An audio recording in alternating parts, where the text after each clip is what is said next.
So, hello guys, welcome to another book review. Today we're reviewing Marlo's magazines. Not all of them, just volume one. So, before we start, one thing that I want to mention is that Marlo's magazines were published way after the Revolutionary Card Technique series. To me, Marlo's magazines is it does what the Revolutionary Card Technique does if it were spread, in 6 volumes. And what I mean by that is it just gives you solution to problems, ideas, for example, very, very specific card magic problems that people who make tricks will actually find useful. And you will get more of what I mean later on within the review. For now, this is an amazing reprint from Vanishing Ink. The original ones were stapled, and this is how the volume 1 looks like. It is a hardcover book, 309 pages long.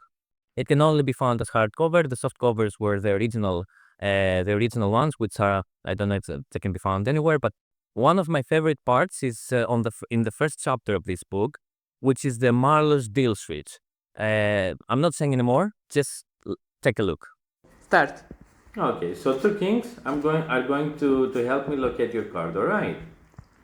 And I want to have a card selected. So because you're holding the phone, just stop me. Stop. Here. You sure? Yes. Okay. So the card will go into the deck, and I don't want to make the deck come in contact with the two cards because these two cards are going to find your card. If I snap my fingers, you're going to see that one card has appeared between the cards here. See? Mm-hmm. And of course we have one card, a trapped one between them, and the other king. So let's see. Is that your card? Yes. So basically, that is the first chapter. You just saw Marlo's deal switch as well as the table palm. And the first chapter is basically some that are called secret moves. The chapter is called Secret Moves. And it includes what you've seen. Also, it has the no break Marlo Curry chains. What you see in the video is me doing it with a break. This is how I know how to do it. However, the book gives you a no break variant, which is excellent. Maybe it's on the to-do list to learn that. And then we have a lot of card substitutions, changing 4 cards to 2 cards, 3 to 2. It keep going here, but there is also a chapter in this book entirely devoted to it. We will talk about that later on. Okay, and then we're moving on to the KM move. This is an excellent way of switching like the top card with another card, the second one, or actually switching 2 for 2.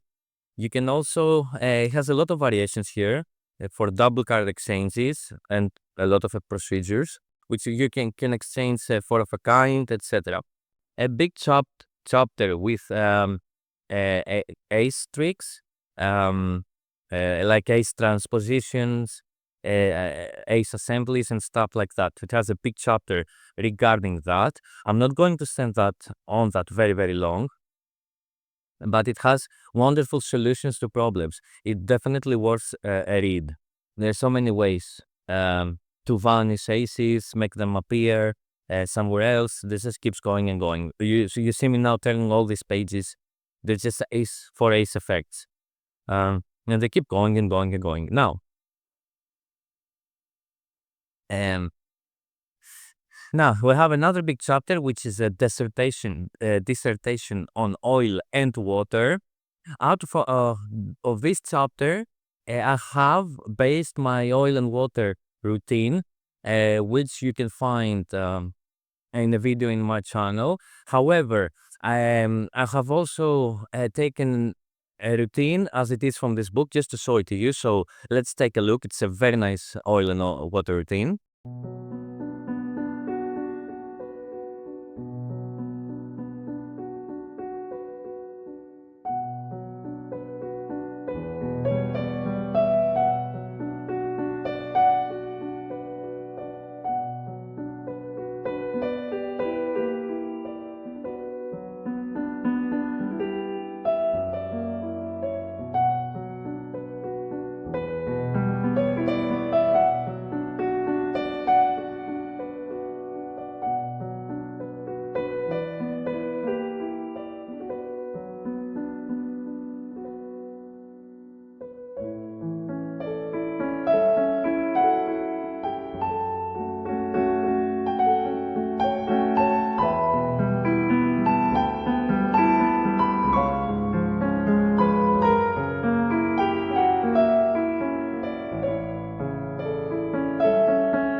So that was the oil and water routine. This is basically taken from this chapter, and not entirely, but ideas from here and there to be made. So it's great. Literally, as I said in the beginning, Marlo is great if you want to make tricks because he gives you variations and solutions to problems.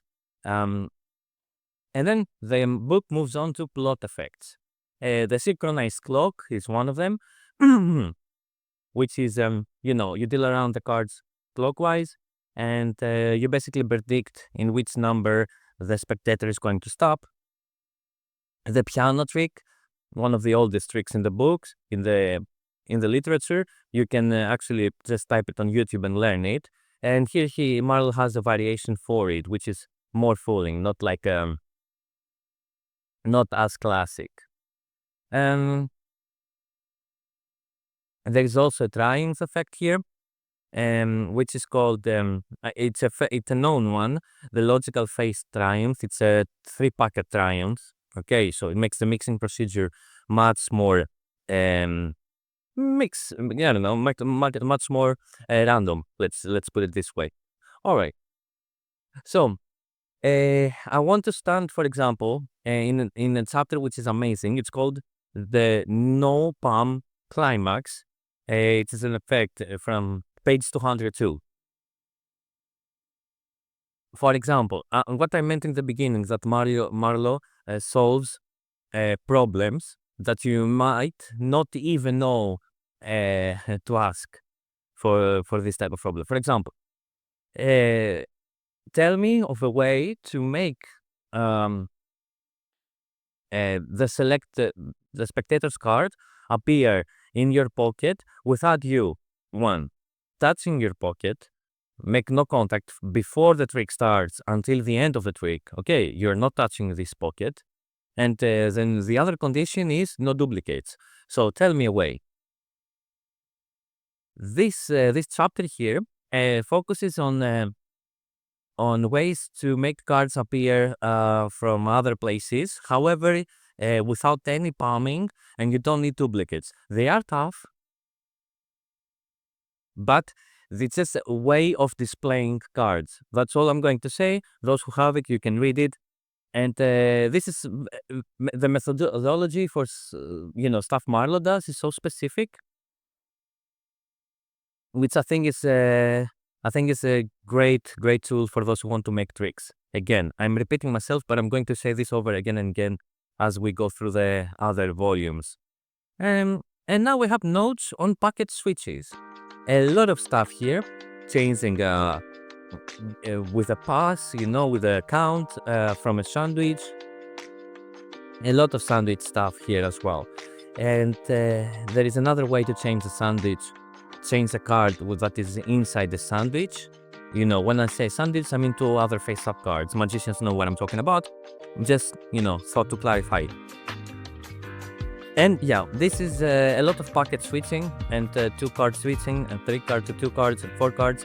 Generally, this book is scattered with variants of that sort, of switching a couple of cards for a couple of cards, which is great. This is one of the things that Volume 1 is characterized by. Yeah, you keep going here, switching. The Motel Mystery, one of the Marlo's creations, like the Devil's Miracle. There's also the Motel Mystery. I would advise to those who don't know what it is, you can just check it out or type it on Google. I'm going to move on.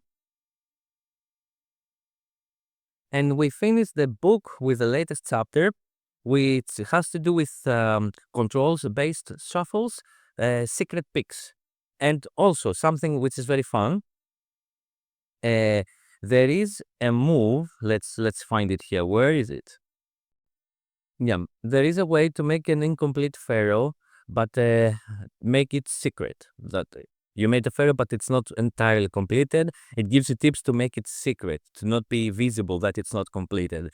And there are also methods, 2-3 methods here, and also make it for a fingertip pick. 2-card control, 3-card controls, and triple fingertip pick. Yeah, a lot of stuff here. This is at the very end of the book, almost.